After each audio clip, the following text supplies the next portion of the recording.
So you can see the boy, he's under the rain. Is he happy or sad? He's smiling. It means he loves the rain. Between the rain and the sun, which do you like or which do you prefer? The boy is wearing a raincoat.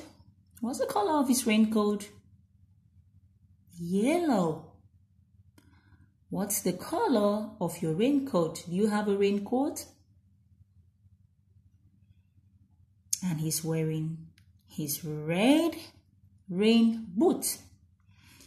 You can see he's in the puddles, but the dirty water from the puddles cannot touch his feet because he's wearing his rain boots. Good job. Everyone say rainy. Rainy.